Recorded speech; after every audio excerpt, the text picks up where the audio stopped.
Hey everyone, happy Friday. Welcome to another edition of Alumless, episode 6. Great to have you with us. Thanks for joining us. And we're glad that you've chosen to spend this time with us, 11:30 to 12:30, 11:30 to 12 every other Friday. We put together a LinkedIn Live event. You can also watch us live on YouTube if that's your preference. But it's great to have you with us. I'm your host, Ryan Catherwood. Alumless is a Chris Marshall Advancement Consulting production, and we try to have discussions on topics that are most interesting to you, kind of specializing on alumni and donor engagement strategy in university advancement. Today, we are broadcasting live. Last week, we did a pre-recorded show. So if you have some questions for Chris, myself, or even better, for today's special guest, Brian Sischo from North Carolina State University. Brian is the Vice Chancellor for University Advancement. If you have any questions for myself or Chris or Brian, go ahead and log those into the LinkedIn comments section for this event. We can see those questions and interact and mention you live on the air. In fact, we'd love, if you're watching this event live, to go ahead and introduce yourself in the LinkedIn comments section so we can say hello as well. So the first 30 minutes of Alumless is a live show, and then we step aside and interview our special guest for the day in a private Zoom chat, and we put those two things together to make a whole show that you can listen to by podcast. And that podcast is available through Apple Podcasts, Google Podcasts, Spotify, and Amazon Music. All right, so with that wind up, let's bring in the star of the show, Mr. Chris Marshall. How are you, sir? Today, definitely not the star. I'm doing great, Ryan. Good to see you. It's been since Wednesday I last saw you. Yeah, and in fact, it was yesterday, wasn't it? We were hanging out at the Newark airport. These days just blend together. We had a great trip up to New York City to the Washburn McGoldrick Client Conference. It was really fun. What did you think of the conference? I enjoyed it. It was great to be in person. I learned a couple things. One, the attention span of the average conference attendee has dropped significantly over the last 2 years during the pandemic. We did 4 sessions back to back, 4 in a row, and we probably should have cut it down to 1 or cut it by 1. But it was great. Great content. Great to see people. It was fun to be in a room together, sitting side by side. So learned a ton. And the other thing that stood out for me was that there was a clear NC State theme. We had Adam Compton join us for a panel. You and I were on, Ryan, and then a couple of the folks from NC State, including our guest, were there. And now we're here. I'm here at NC State today, and our guest is across the hall from me. So, yep. Yeah, it was Chris's mission to make sure he got down to Raleigh in time on Friday to be for an in-person event. And the travel gods were trying to not make that possible. We were dealing with canceled flights and long delays, but all is well. Chris has made it down to Raleigh and made it here for the show. What did you think of the presentation that we were involved with, Chris? You know, we did, along with Adam Compton, a presentation, sort of the future cast of alumni engagement and annual giving. First of all, you guys were the stars of that show. It was great to just sort of feed you some quick hit content, and you guys took it and ran.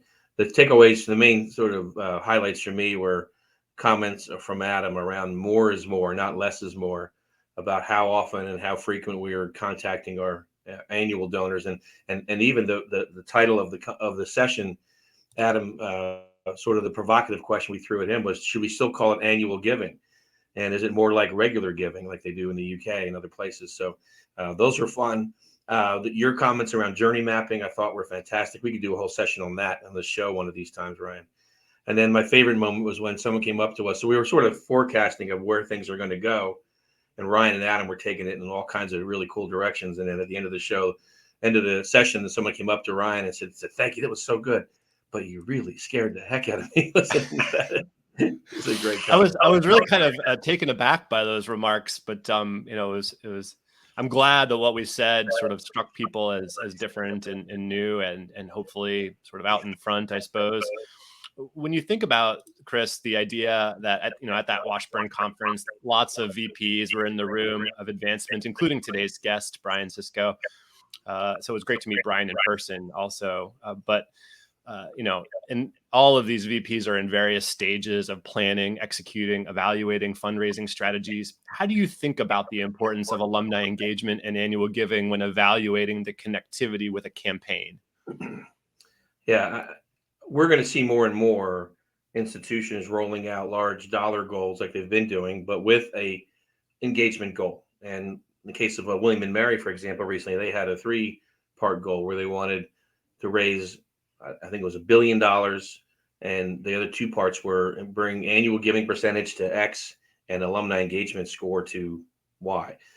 So they had a very clearly public articulated goal that they tracked, reported on a regular basis, both for participation rate and for alumni engagement rate. And to me, I think those are critical because I believe that more alums will see themselves in those goals than in the big billion or plus dollar goals, because it's hard to think about money at that scale when you're the rank and file, but you can be part of a percentage goal and get yourself involved. So I think it's going to be something we're going to see more and more heading forward. Yeah. And real quick, Aaron, George, Barney, and hey, Rob on the LinkedIn live stream. Good to see you all. Thanks for joining. Yeah. Thanks for chiming in, guys. So let's go ahead and bring in our special guest for today. We have Brian Sischo joining us. Hey, Brian, how are you? I'm great. I've been back here in the green room, but the Jimmy John's subs and the potato chips were missing. I don't know what happened there. But, we have a low budget on the CMAC. You didn't tell us what you wanted in the green room. We would have happily come up with those special items, but we're grateful for you to be joining us. Brian, you are, of course, the Vice Chancellor for University Advancement. I said Vice President early, Vice Chancellor, North Carolina State University. And you recently completed a $2.1 billion campaign, which is fantastic. We're going to talk a little bit more about that. So thanks for joining us, and congrats on the successful completion of the Think and Do the Extraordinary campaign at NC State. So now, how do you feel that the campaign is now completed and was a resounding success? Did you go to Disney World? Well, given that we finished this campaign still in the midst of a pandemic, a lot of travel at that point wasn't necessarily part of the equation. But the way I like to position this, and for those that were with me and our team at our campaign celebration, I try to exhibit the fact that, these things only come around every once in a while. In fact, I started in advancement in 1990, and I've been part of leading and or part of a team that concluded 4 successful campaigns. So you think in 32 years, I've been part of 4 campaigns, right? So in so many ways, these campaigns and the successful conclusion of campaigns is really, our Super Bowl as advancement professionals. This is our national championship. It's like Olympics. They're more like Olympics. They're further apart. Well, maybe so. But I try to share with our team, and particularly those younger members of our team who maybe are just getting started, that you have to soak it up, right? That you have to really enjoy the moment, because they don't come around all that often. I came to NC State in 2014. Chancellor Woodson, in part, recruited me here because of my campaign experience, but really with the explicit goal of leading this university through this particular campaign. So embarked on a $1.6 billion campaign to achieve $2.1 billion, I think blew away all our expectations. So it feels really good. That's awesome. And I think that's a really great, sort of philosophy to make sure you take time to enjoy it, right? To revel in the completion of it, and make sure that everyone feels positive about that extraordinary accomplishment. I actually got to attend the campaign close celebration, and it was one of the best events I've ever attended. Well, and just as an aside, you may not have heard this, but we just got the news this week that the campaign closure film that was put together to help us celebrate the end of the campaign just won a Case Gold Award. So we're really thrilled about that. Yeah. Congrats. So Brian, what do you attribute the success of the campaign? And when you think about the impact this will have on the future of NC State, and what gets you the most excited? One of our we had kind of 5 overarching goals in this campaign, and for sake of time, I won't go through all of them. But one of those was to really build this sense of culture of philanthropy. NC State, like a lot of land grant universities, were late to the game. NC State really only got serious about advancement work, I dare say, within the last 20 years. You know, I like to say Harvard had their first campaign in 1643. They've been at this a while. But in our case, you know, we didn't even keep electronic records of our alumni until the 70s or 80s. And so, you know, we were taking on an endeavor that, from a maturity of program perspective, maybe didn't rival some other universities in this country. And so we really focused on how do we demonstrate impact, right? How do we really build this culture of philanthropy? And I think we've spent a lot of time doing that. We've done that by showcasing impact, right?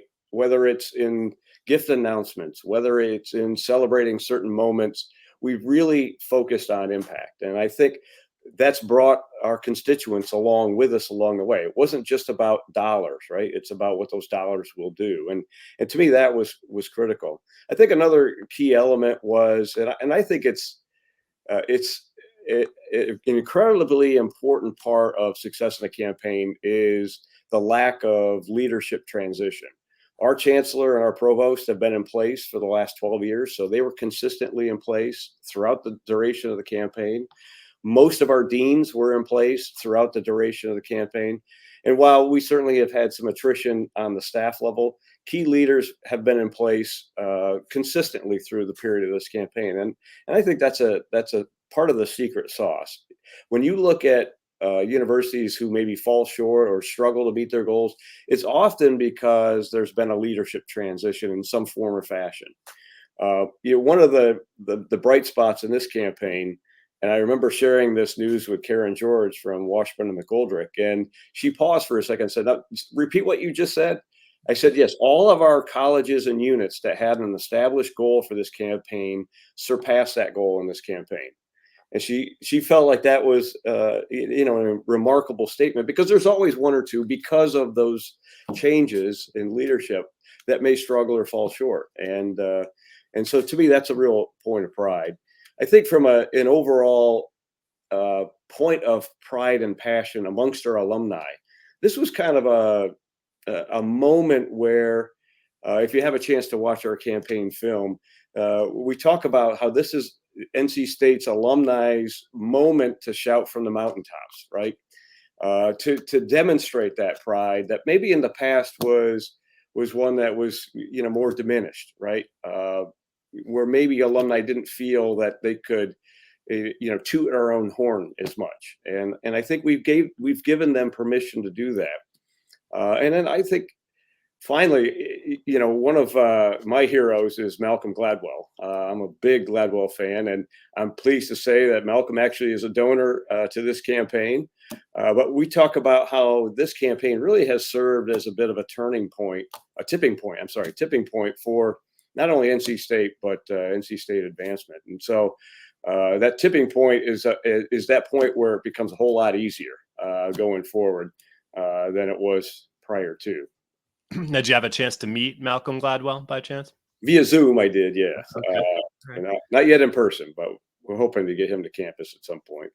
We've also sent an invitation for him to appear on Alumless, and he has not responded yet. But hopefully, with your connections, maybe we could get him on the podcast as well, or on the show, to talk about his philosophies around higher education and fundraising. He definitely has some interesting things to say. He sure does. But Chris, you know, thinking about you've been working with Brian for a while now and the team at NC State. What have you witnessed as you've been engaged with the team at NC State and now working to think through engagement strategies for the future? I think you unmuted me. So let me do the sucking up first. So first of all, I've worked with 200 vice presidents, vice chancellors, and I can count on a couple fingers the top people that I just, you know, respect and value their work and their vision. And Brian is in that list. He's just fantastic. So it starts at the top, and on top of that, we have a chancellor here, Chancellor Woodson is just one of the best leaders I've ever met in higher education. So right there, that's the impression I begin with. Um, the other, of course, Brian has built over his time here one of the top advancement shops in the country. The alumni team, very strong team, but they had for a long time had been sitting out on an island, kind of isolated from the rest of the advancement operation. That's the honest truth from my assessment, was that we need to bring them closer to what's happening here. So we've been spending our time coming out of an assessment report that basically stated that, to figuring out what that looks like. And what I've been amazed at is we just came out of a 2-hour session before we came over here to do this, is the folks in that room are leaning in and collaborating and willing to see that new model and how it could work and be more a part of an integrated advancement model. And it's a refreshing thing to see. And it starts off with the leadership, like I said, at the top, all the way down through the group. And I think we're going to see all parts of this advancement operation, including alumni engagement, best practice and, a model for other institutions and in so many ways. So there's already a lot of good things here. We're just going to make it even better. It's not good to great. It's great to greatest is what we're looking at here. That's fantastic. Well, and Brian, so clearly you've identified that enhancing alumni and donor engagement strategies moving into the future is important. Why do you think that that's true there, and particularly? Well, I mean, we all know, engagement leads to interest, interest leads to investment, right? And investment takes many forms: time, talent, treasure, testimony, right? So it's not only about the dollars, but it's about recognizing that it is also about the dollars. And so when I think of engagement, it really is about setting the stage for growth in new donor acquisition. And maybe I could talk a little bit about, one of the points of pride that we've had here is over the last 5 years, at least in a study that was done by Blackbaud with 35 of some of the leading universities in this country, both public and private, NC State has led the way in terms of new donor counts over the last 5 years. We're at 15.6% over the last 5 years, against a median amongst that group of a loss of 14%, right? So we know we've had this 25-year span where alumni giving participation, but more importantly, donor counts have been on the decline. And our secret sauce has been through our Day of Giving activities. We've now conducted 4 days of giving. For a while there, for about a year, we held the record for the most dollars raised in a Day of Giving with $58 million last year. From about 14,500 donors. And so what that has proven to us is alumni of all ages are connecting in ways that they never have before. They're engaging in ways that they, in some ways, never have before. And that's just led to a greater degree of investment ultimately in their alma mater. So why is that important? It's the pipeline, right? It's the pipeline for future campaigns. Another interesting factoid that we have found in our Days of Giving, and particularly our last one this past March, was 93% of the gifts were made online, right? So it underscores the importance of the future of digital and the shift from direct mail and checks to digital philanthropy. But 91% of the dollars in our latest Day of Giving came offline. And so what we have found is that the balance of broad-based growth in giving, with 14,500 donors again this year, but also we had 113 gifts of $25,000 or more, right? So Day of Giving is not only a broad-based strategy, but one that has also enhanced our major gift activity. And it's the combination of those two that allow you to raise some serious dollars. Yeah. And so when you think about what you'd like to accomplish over these next few years, when it comes to engagement strategies and donor pipeline development, how are you thinking about that? What's at the top of your list? What I think is I hire really smart people like Adam Compton and others and let them do their job. But from my perspective, I think the future, and we talked about this, or you talked about this the other day at the Washburn and Goldger conference, it's personalized, customized journeys, right? We need to think about this in ways that, in some ways, that corporate America has thought about this, right? How do we find out exactly where your passions lie, and then how do we feed you information and communicate with you in ways that allow you to connect to that area of passion, be it your home college, your home department, athletics, the marching band, the libraries, whatever that may be. And so I do think that the future is one that is increasingly digital first, but one where I don't believe the Willie Loman model is dead yet, right? We still need that relationship, that personalized relationship, combined with how do we leverage technology to get us in the door, right? And to create that journey combined with that personal touch. Yeah. Well, when you talk to other vice presidents about the importance of engagement, alumni engagement, donor engagement, but I guess more specifically alumni engagement, what are some of the themes that you're hearing? Are others, sort of other leaders in your position, thinking engagement should be more important, should be less important, or is the answer it kind of depends? Mm. Well, I guess my perspective is engagement is ever increasingly important, right? That is the pipeline for the future.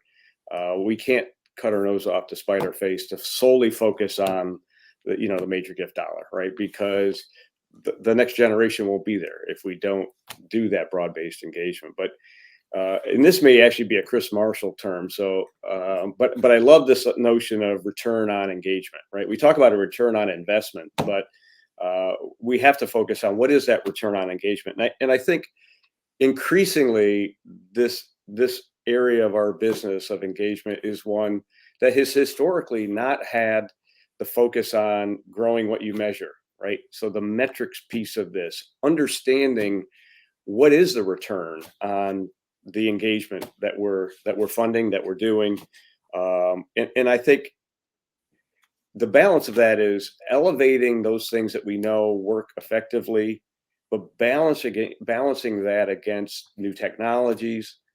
For example, historically, all of us are in the habit of doing events, right? We do a lot of NC State. We do a ton of events.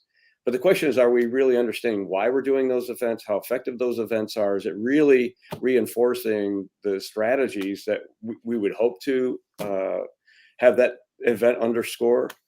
And so being able to measure that in ways that I don't think we're going to get out of the event business, but I think we've got to be much more focused and much more strategic about the investment we make in the events, just as one example. Yeah. Chris, when just to follow up on the return on engagement idea, for those who hadn't heard that sort of notion before, what does that mean? I think it's, before I answer the question, for folks who are on and watching, and you're welcome. I see some comments coming in, but if you have questions for any of us, but especially for Brian, please put them in the chat or in the comment section on LinkedIn, and we'll be able to answer those questions as we go here. So ROE for me is a simple concept, really. It's accountability. We have for too long as an industry, we started technically as an industry in 1913. And so 109 years have gone by, and it really wasn't in the last 5 years that we developed industry-wide standards for measurement. And there have been efforts before. I know that even since the 90s, there's been efforts. So it's not like it's just those last 5 years, but showing the impact of the work we do, impact not just on fundraising, frankly. In fact, we shouldn't shy away from the fact that the work we do in engagement will impact fundraising, but it can impact things like enrollment, so recruiting of new students, retention of existing students, hiring of our graduates and internships and jobs, of course, fundraising, and there's many other, advocacy. If you're a state institution, state and federal advocacy is critical. So those 5 things right there, we should be able to measure what we're doing. So Brian's team should come back to him and say, for the amount of money you're investing in what we're doing, this is the return we're getting on that investment. And it shows impact on dollars. It shows impact on recruiting students and retaining students, et cetera. All those things, especially in this day and age, higher ed's under fire. So if we can't show value in engaging our alumni to get behind those issues that are critical to an institution from many places, not the NC States of the world, but there are a lot of institutions out there where enrollment of new first-time students and retention of existing students is a lifeline to keeping their doors open. And alums can play a role in impacting that. And that's not just giving money, it's giving their time and their efforts and their talents to mentor and to get out there and get kids to say yes to us versus saying yes to go somewhere else. It's a yield strategy on the admission side. All those things to me add up to we're showing an impact and we're showing a return on that engagement work. The bottom line, frankly. So I'll ask this question to you, Chris, but then Brian, I hope you might be able to chime in on it as well, which is, so we've kind of talked about the importance of donor pipeline development at the completion of a campaign and then thinking long-term out into the next campaign. But does that mean it's less important or should look different during a campaign? And, what are some of your thoughts about how, things should shift, right? Depending on whether the focus is sort of now or future related. Maybe Chris, you can go first, and then Brian. I want to give you a lame consultant answer. I think it's both. I think you need to have focus on both sides. I think leading up to, absolutely, but when you're in a campaign, it might change to be a more focused level of engagement, so that your alumni program is actually impacting the donors at the highest levels, leadership annual and above. And I'm not saying that we do away with a broad-based engagement strategy, but we might lean in a little bit further during a campaign to say, how can we engage the donors that can help us get to that campaign goal in a different way? So to me, it might be a slight change in volume, if you will, towards a targeted population in a campaign. Otherwise, it's important all the way through. Brian, what do you think? Yeah, I think there's a lot to be said for that. The way I like to think about it is we need to treat all of our constituents, alumni and others, really well, right? We need to treat everybody well. But there are some folks that we treat differently, either because they are lead volunteers or potentially lead donors. And developing those strategies that emphasize that, I think, becomes critical, particularly during the campaign. I also think, and we're in this mode now of thinking about the next campaign, what are those things that we need to have in place to be ready for that next campaign? And things that you wouldn't normally do during the middle of a campaign. So we're going through a CRM conversion. We've started the process. We're about ready to issue that contract. You don't do a CRM conversion in the middle of a campaign. And having those tools in place to help prepare for that next campaign becomes, I think, pretty critical. Yeah. Are there any other, that's a great example of a thing, you don't really do during a campaign, but you definitely want to do if you need to enhance things for the next one. Are there any other examples that you can think of that are sort of areas where you sort of identified on campus, okay, we made our campaign, this went really well, but we do need to, invest in these areas? I think most universities talk a good game when it comes to volunteer engagement in preparation for a campaign. And at the end of the day, it's a lot of work, right? It takes a lot of energy and it takes a lot of effort. And I don't know that any of us really, truly have figured out the secret sauce. And to me, that's one of those things that I think we need to really think through is how do we position our volunteers to do both what is valuable to them, but also what is value add to us. Because sometimes those things don't always sync up, right? Volunteers, the more they get involved, the more they want to do. And sometimes that's doable, and other times maybe that's not what we want you to do, right? So figuring that out is, I think, one of the things to really figure out going into the next campaign. And I think that landscape is changing. Historically, we have your campaign co-chairs, you've got your campaign cabinet. But I think we really have to understand, all right, what is it that we really need that will be most effective? So that's, I think, another area of really trying to hone in because that landscape changes every day. Yeah, it's definitely a wild moment in history, a changing landscape for lots of the things that we've been doing and will do in the future. Chris, it is at this portion of the show before we lose our live viewing audience that we typically like to tease our guest for our next show. Would you like to do so, sir? Sitting here on Friday at almost noon on June 24th, we are almost confirmed on these next two. We have a whole summer lineup of people, which we'll publish, but the next two, we're not sure what order yet, but it's Matthew Ewing from Boise State. Brian's counterpart there will be talking about some of the same topics, but diving in other areas. But we're excited to also announce that Sue Cunningham from CASE, the president of CASE as an organization, will be joining us on our broadcast as well. So looking forward to that session, of course. And she's schedule-wise around the Case Summit coming up in a few weeks is why it's not exactly nailed down yet as to when it's going to happen. But we'll let you all know. Yes, this is a busy time to chat with Sue Cunningham in advance of some of the casework they do over the summer. But it was great to confirm that she is indeed interested in being a special guest, and we'll look forward to working to put those conversations on the calendar over the short term. Okay, so thank you for everyone who's listening live. It's great to have you. Thank you for chiming in and saying hello. Of course, if you'd like to hear the next section of the Alumless episode 6 with Brian, we are going to have another chat in a Zoom room and then publish the LinkedIn Live and the additional bonus segment together to make the podcast version. And I'll work to have that up and in your podcast stream early next week. So thank you for everyone who has been listening. It is great that you spent some of your Friday with us. Have an awesome weekend, and we'll catch you next time. Bye, everybody. Thanks, everybody.